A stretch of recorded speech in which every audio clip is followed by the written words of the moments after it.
Welcome to another session of Stelmo's Rants and Raves. I'm Stelmo. Let's just jump right in there. So, yesterday I made reference to this article I had read in one of the local TV stations. And you know how it is when you go and look for something like that, it's never where it had been located. I've since then been able to track this article down, and I want to come back on and discuss it because I think, in a certain way, this article epitomizes the problem that the American people are facing. And let's just jump right in here. Here's the headline now. It says, grocery prices up 33% since 2019, U.S. government data reveals. You know, I want to just jump on a tangent here, and you know, we hear a lot about AI and all of this other stuff, but I'm forever having problems on the internet, and some of them you have to wonder, they're inexplicable. And I had one looking for this article because I knew that the article had 33 and then the percent sign in it. So I searched for that, and it told me no results were found. So I took off the percent sign and just 33, and it was the first article there. And lo and behold, right there in the headline, much as I remembered reading, was the percent sign. So I can't quite figure out why when I would search that, it would tell me that there was nothing there, when in fact it is there. It makes you wonder just how effective... And let me say, I love a lot of the technology, but some of it I think is overhyped, and also I think people tend to over-rely on some of it.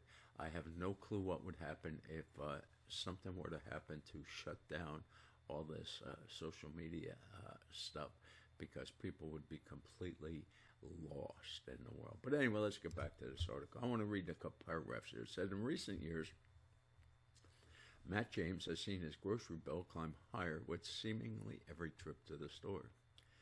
Quote, they are on an increase, I have noticed. End quote, James, who lives in Fort Myers, said of food prices. Quote, every day you see there's just $50 right there at the drop of the hat, end quote. Government data from the U.S. Bureau of Labor Statistics proves what people feel at the checkout line. Since the start of 2019, grocery prices have gone up 33%. In the 7-year window before that, prices rose only 6.4%. Quote, unless you got a raise that was a 33% increase in your dollars, you're losing ground, end quote, Victor Clark, an economics professor at Florida Gulf Coast University, said.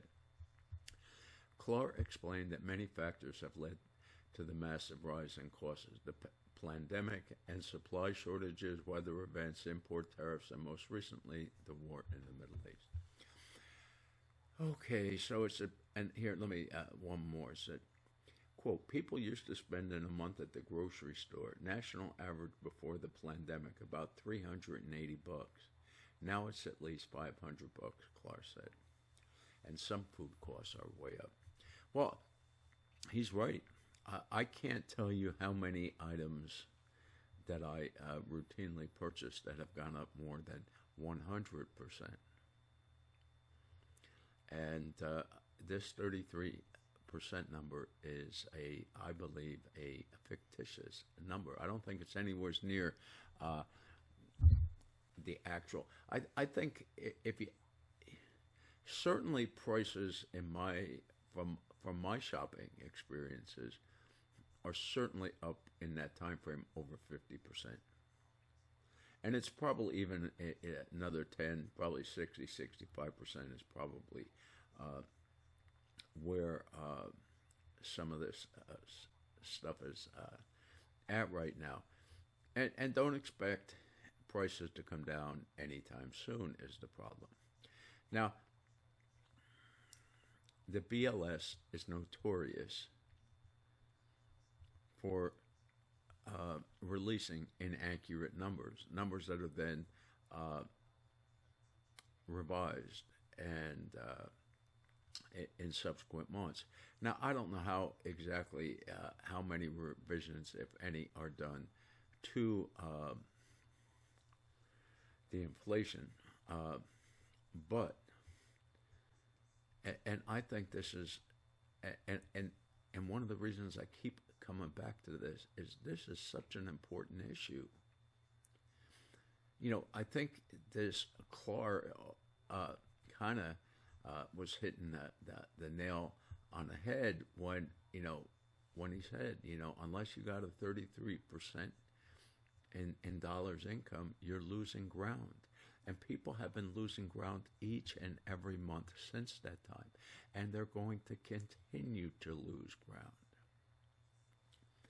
Now, one of the biggest problems out there, and this, I don't get it, but there are some things that perhaps I'm just never going to understand in life. And that is, we have these pundits out there, and they know that BLS numbers are wrong. And one has to assume that these inflation numbers are wrong as well. And it affects everybody every month. And I suggest that there are people who are finding that they're having to give things up. That's the only way that they can keep up with this. And, it's going to keep getting worse. And, we have to go back to that fundamental thing. What is the definition of inflation? Because most people use this number wrong. And inflation, very simple, is an increase in the money supply. And the money supply has been going up each and every month, and it's going to continue to go up each and every month until at some point our whole economic system will collapse. And I think we're so close to being there right now. When exactly we get there, I can't really say.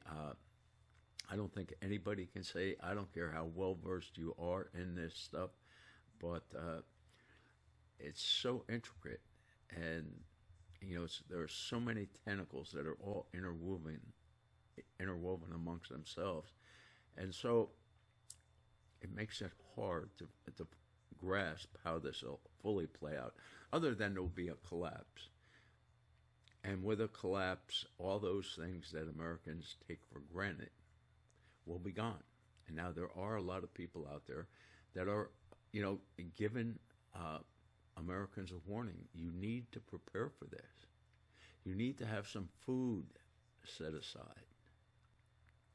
There's a lot of food you can buy that's still fairly inexpensive and will last a long, long time. At the top of that list is pasta. Pasta, rice. There's no excuse for people not preparing. Because to me, it's clear we cannot continue at the rate we're going. And I don't see any kind of solution. So, getting back with these pundits, and I'm talking about Republican pundits. I don't listen to any wacko loony leftists. So I don't. The only way that I listen to a loony leftist is as if they're completely silent about their political ideology, and so. Then if I don't have a means to know them, but if I know they're a loon, why would I bother listening to them? Even though I know a lot of people to the right of center do, and I just can't see supporting people who want to take away the things that we have. Seems pretty smart to me, but unfortunately, not enough people really pay attention to the issues. So, these pundits know what the definition of inflation is, and when it works to their advantage, they'll make sure that they inform their listeners what the thing is. But then, all too often, they reference the increase in prices as being inflation. And it's not inflation. It's a result of inflation. And the reason that this is important is we're not in a position where anytime soon where the money supply is going to be decreasing. Okay, so it's going to be constantly increasing, and so we're always going to have inflation, and so it seems rational we're always going to have an increase in prices. But what has happened along the way is a lot of these retailers have cut back on their profit margin. Some of them are doing it really out of an economic necessity. You know, stores like Target and Walmart, and these stores, they've already announced that spending appears to have cratered in their establishments. And, you have to wonder if, in fact, spending has cratered. Why is this? And again, the reason's simple. People only have so many dollars. So when they have to pay more for rent or their mortgage, whichever the case may be, and then they have to pay more for insurance, and the Lord knows, I cringe every time I see my insurance bill. I'm saying, you got to be kidding me. But, these prices are all going through the roof. And every time that these prices go through the roof, people are having to do with less. And unfortunately, that's what makes socialism such an attractive idea to these people. There's an old saying, when you're on the floor, you can't fall out of bed. And these people are on the floor. There is no place lower for them to go in many cases. And so socialism or communism, whichever you want to call it, is attractive, at least the way it's portrayed to them. But again, when you're on the floor, you can't fall out of bed. You got no lower to go. And that's why I think you're going to continue to see the rise of these socialists in America's inner cities. And if our government can't fix these problems, it's going to get far worse. But see, here's the problem. Right now, our government is afraid, for whatever reason, to admit the truth to the American people. And I think that's a mistake, too. I think it's pretty certain we're going to go into the midterms with this Iran war hanging over our head. Allegedly a deal is real close, but they continue to sink ships. So, and again, and here again, I blame these Republican pundits because they certainly have to know what part of the problem is. And yet they remain quiet. It's kind of like our guys in there, and we're just going to go along with whatever, even though it's something that in previous times we've talked against. See, this is not a good way to move forward. You have to be honest. And if you believe something at one point, you should continue to believe it. Unless, of course, if your opinion changes, everyone is entitled to change their opinion.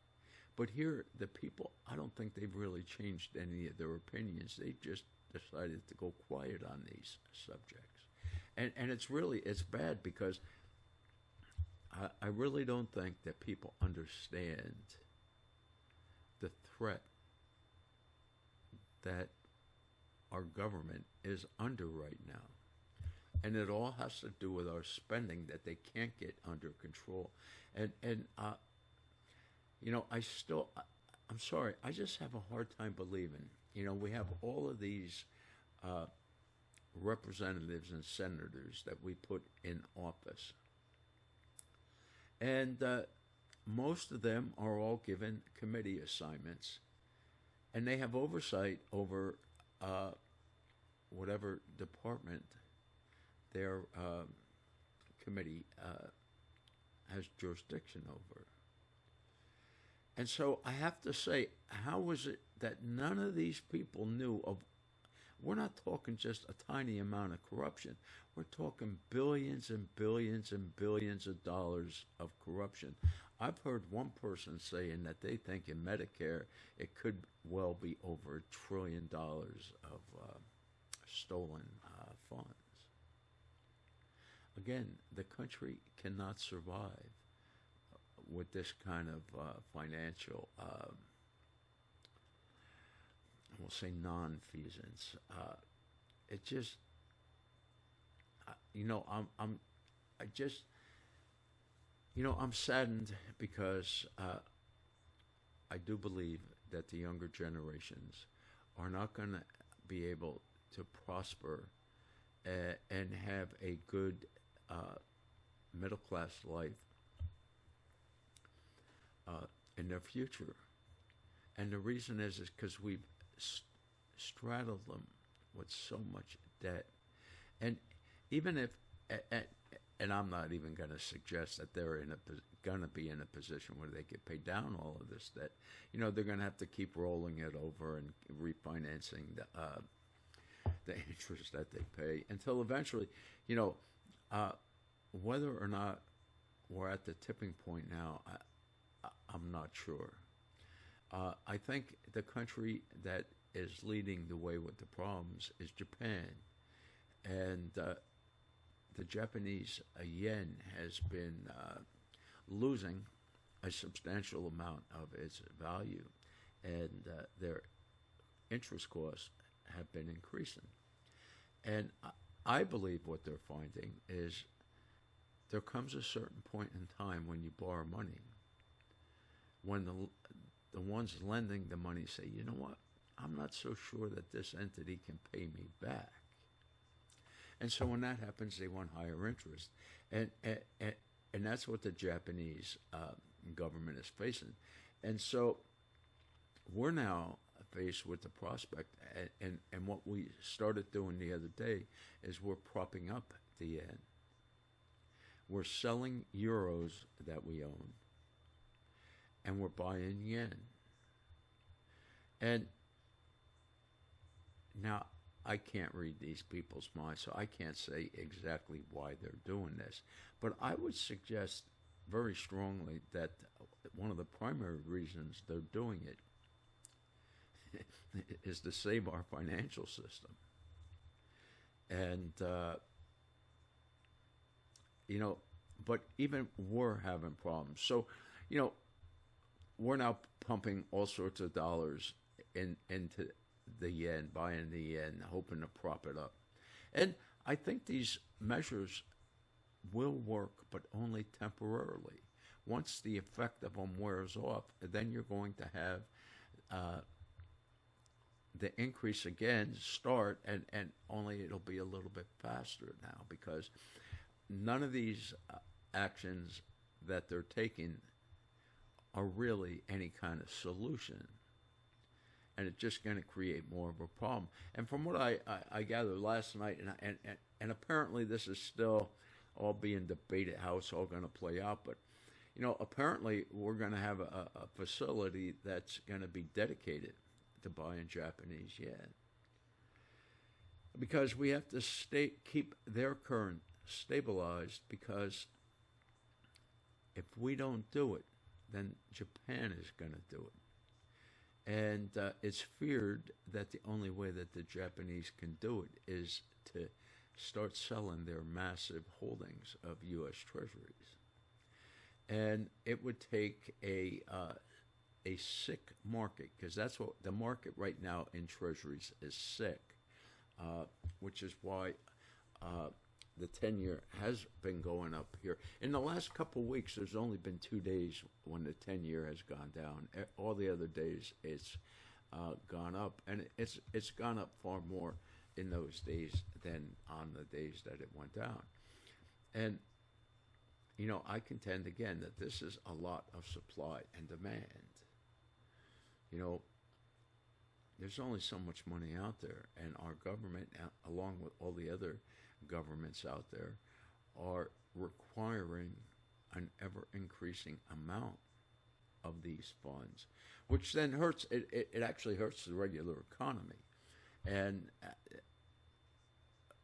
in the beginning, a I'll call it a partial solution, you know, was to increase the money supply.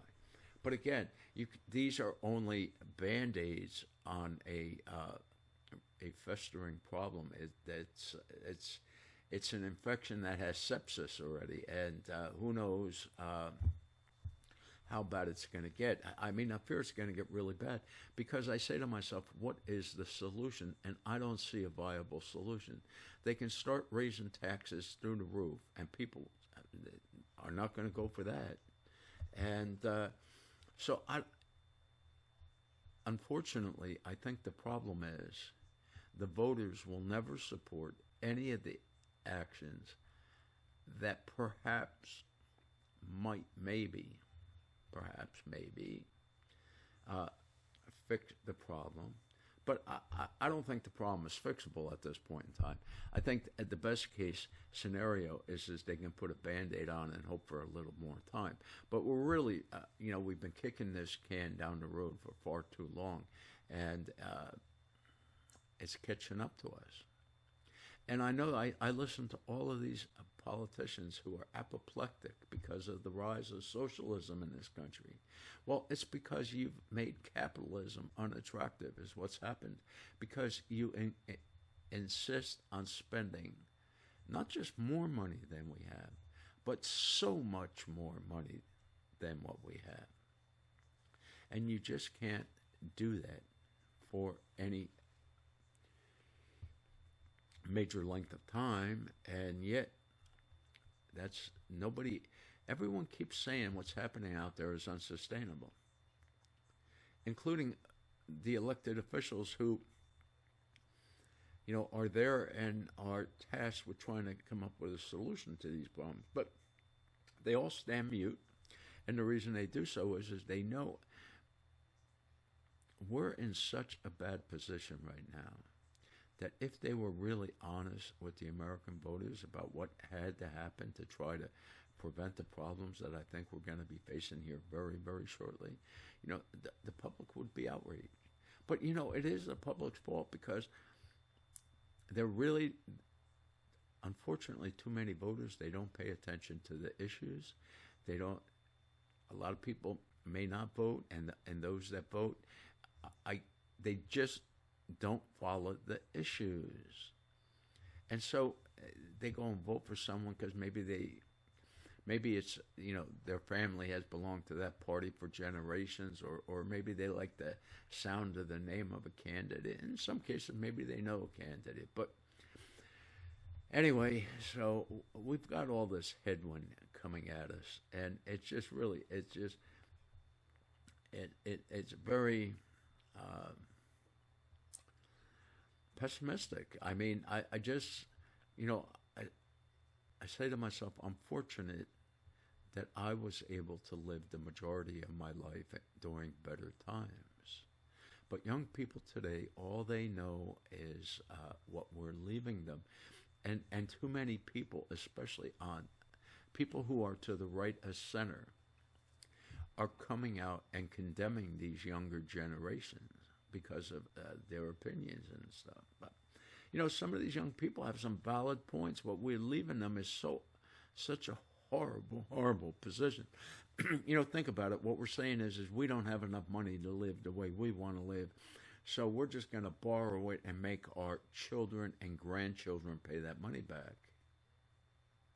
And in the meantime, obviously right now we're not in a position where any money is being paid back. We're just borrowing more and more and more. And when you don't have the money to pay for the interest on the money you've already borrowed, so you have to borrow that, you are in deep, deep trouble.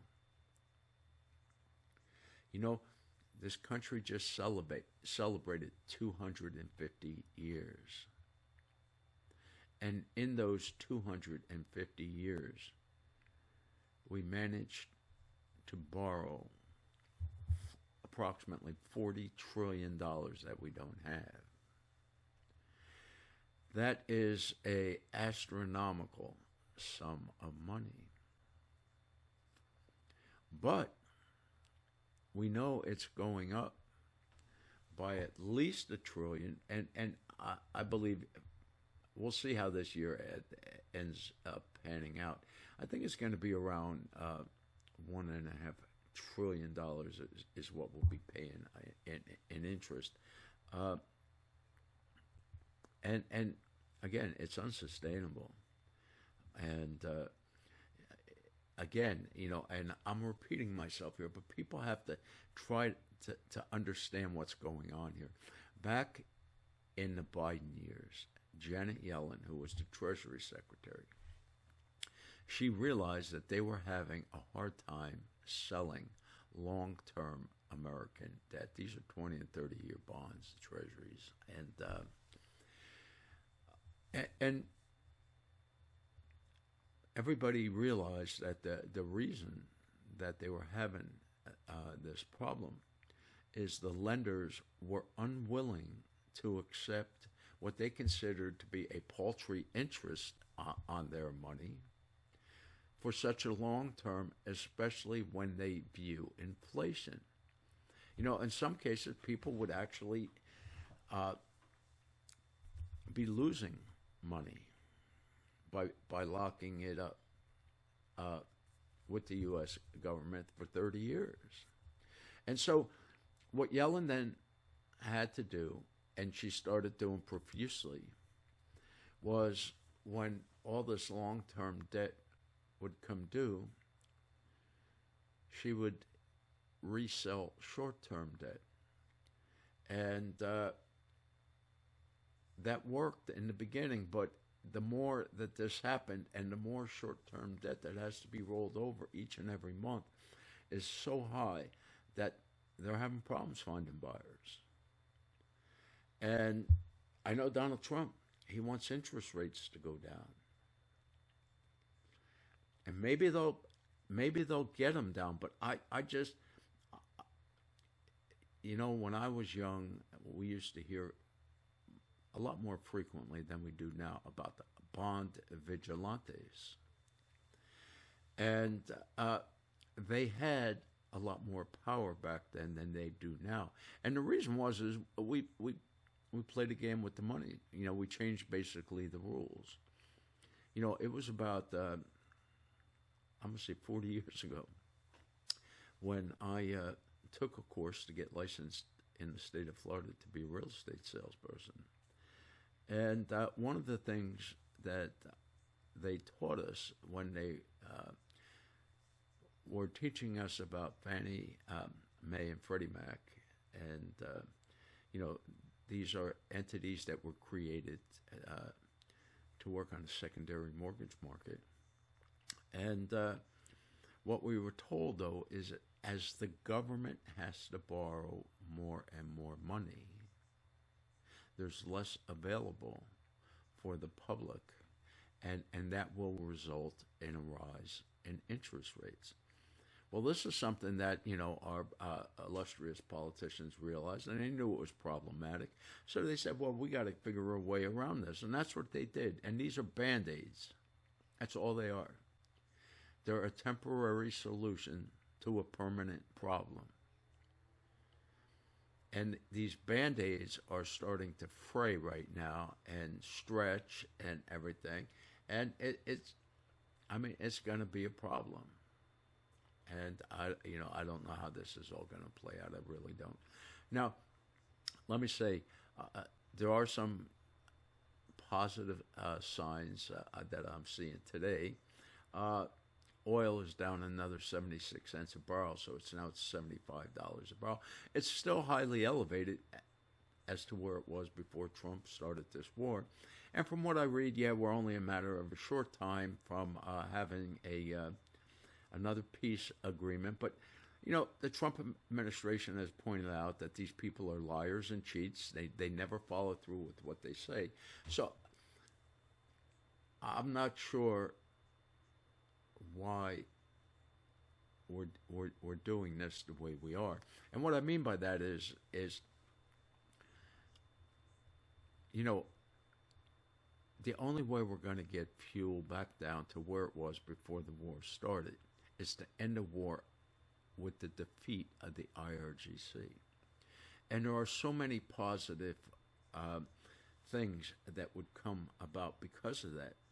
But the Trump administration is terrified of putting boots on the ground. And now, I believe, and I spent my 6 years in the Army, but I'm hardly a military expert. But I don't think we need to do a war, let's say, like we did with in Kuwait. You know, we don't need that kind of war. What we need is we need to utilize. We have two divisions. We have the 82nd Airborne Division and the 101st Air Assault Division. And, both these divisions know how to repel into an area. And so I suggest we just need to get these people near some of the areas that we know have any concentration of troops. Trust me, our military is so much better equipped than their soldiers are that I believe it would be no contest. Could we lose American lives? Yeah, we could. But,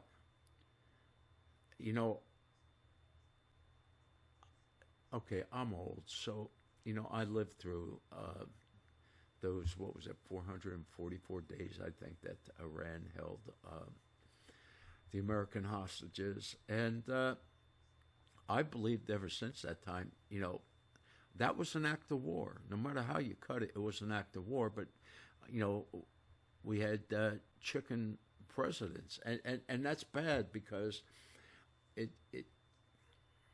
when you show you're not willing to fight, everybody's willing to try to take what you have. And that's a reality that you can go back centuries and see that this is just how things work. Like it or not, it doesn't matter. It is how things operate out there. So,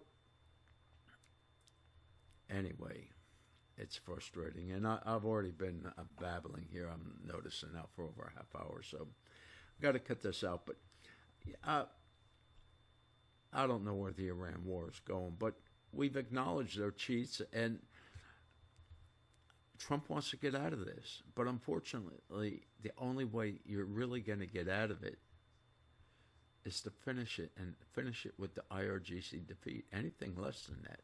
Now, I have heard on Tuesday that finally some weapons are finally getting to the Iranian people.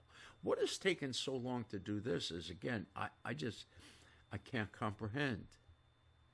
I know people use other examples and say, oh, well, we don't want the same thing to happen here. Look, every situation is different. And in Iran, 95% of the people are not Muslim, religious nut jobs. And they want their freedom. The president said if they ever started killing the protesters that we would have their back. Well, they've not only did they start killing, but they remain killing. And apparently, Donald Trump, I guess he's seen that, hey, they're not going to give it up, and so he's quiet about it. Yeah, all right, they just want to kill people, so we'll be quiet about it. It makes them look really weak.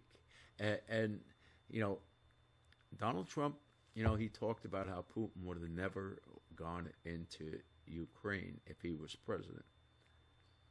You got to remember, though, the Democrats portrayed Trump as he was running for his first term, the same way that they vilified Ronald Reagan. He's a nut job that would start World War III. And, of course, it didn't happen with Ronald Reagan. It was all made up. It was all noise by the other side trying to scare voters into keeping them into power. And it didn't work then, and I highly suspect it's going to work now. But so this war doesn't end, and I think oil is going to remain elevated as long as it isn't end, because I don't care what agreement that they come up with. The problem that Trump is facing, and this is going to be the last point I'm going to make, and I'm repeating myself again, but so few people out there are saying this, and it really has me bothered. Trump is not negotiating. He's excluded the IRGC from the talks. So Trump is getting the civilian government. Yeah, they want a peace deal. They're willing to sign a peace deal. But guess what? They don't control the country. They don't have the weapons. The IRGC has the weapons. And until you get them to agree, it's going to be meaningless. And so I'm sure a week from now, a month from now, whatever, I'm going to be up here talking again about this Iran war and how Americans are continuing to have to pay far too much for fuel and all of the other. Okay, now they're trying to tell us it's not the rise of prices as a result of inflation, but rather it's just energy shock. Imagine that, it's just energy shock. So when you go to the pump and it's going to cost you an extra $20 or $30, just say, no, prices aren't going up, it's just energy shock. Do they really think that kind of lunacy is going to get them anywhere? I don't know, maybe. We'll have to wait and see. With that, y'all have a good day. Stay safe. Crazy world out there, no doubt. Bye-bye.